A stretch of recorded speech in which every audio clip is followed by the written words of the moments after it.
नाशिकचा कुंभमेळा यावेळी 13 महिन्यांऐवजी 22 महिने चालणार आहे। 75 वर्षांनी येणाऱ्या त्रिखंड योगामुळे यंदाचा कुंभमेळा 2 वर्ष चालणार आहे। मुख्यमंत्र्यांच्या उपस्थितीत शाही स्नानाच्या साधारण तारखा सुद्धा जाहीर करण्यात आलेल्या आहेत। प्रयागराज नंतर आता नाशिकमध्ये सिंहस्थ कुंभमेळ्याची पर्वणी। त्रिखंड योगामुळे नाशिक कुंभमेळा यंदा 22 महिन्यांचा। ऑक्टोबर 2024 ते जुलै 2028 पर्यंत असणार कुंभमेळा। नाशिक आणि त्र्यंबकेश्वर मध्ये पार पडणाऱ्या सिंहस्थ कुंभमेळ्याबाबत मुख्यमंत्री देवेंद्र फडणवीस यांच्या उपस्थितीत महत्त्वाची बैठक पार पडली। 13 प्रमुख आखाडे, साधू संत, मंत्री, प्रशासन यांच्यासोबत बैठक पार पडली।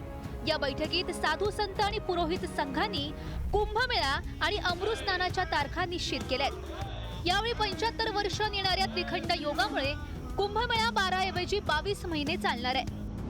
ध्वजारोहण 31 ऑक्टोबर 2026, नगर प्रदक्षिणा 29 जुलै 2027, प्रथम अमृत स्नान 2 ऑगस्ट 2027, द्वितीय अमृत स्नान 31 ऑगस्ट 2027, तृतीय अमृत स्नान 11 सप्टेंबर 2027, ध्वज अवतरण पर्व काळ 24 जुलै 2028, समाप्ती 24 जुलै 2028।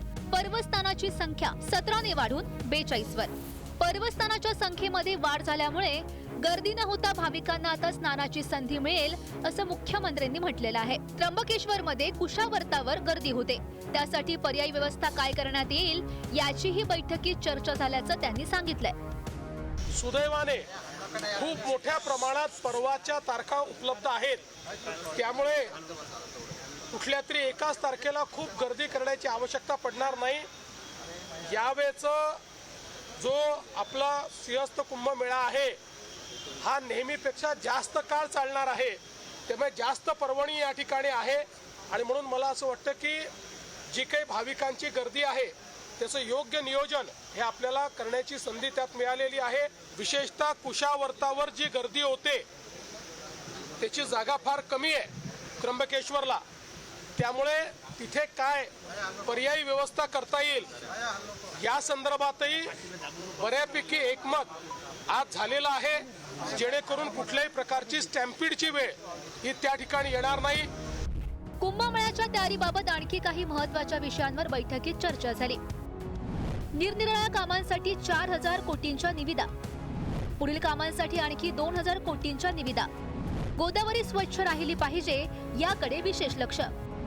गोदावरीमध्ये जाणारं पाणी स्वच्छ राहण्यासाठी उपाय, गोदावरी वाहती राहिली पाहिजे यासाठी उपाययोजना।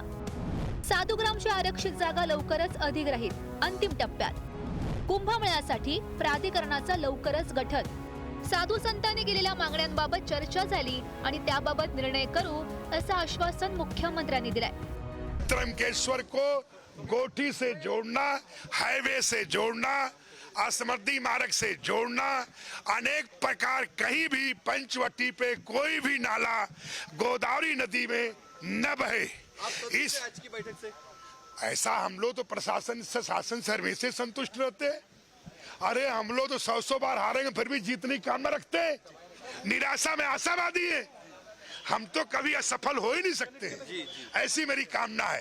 सर्व आखाड्यांचं म्हणणं आम्ही ऐकून घेतलं आणि त्यासोबत आज आतापर्यंत आम्ही काय कारवाई केली आहे ती देखील त्यांना सांगितली।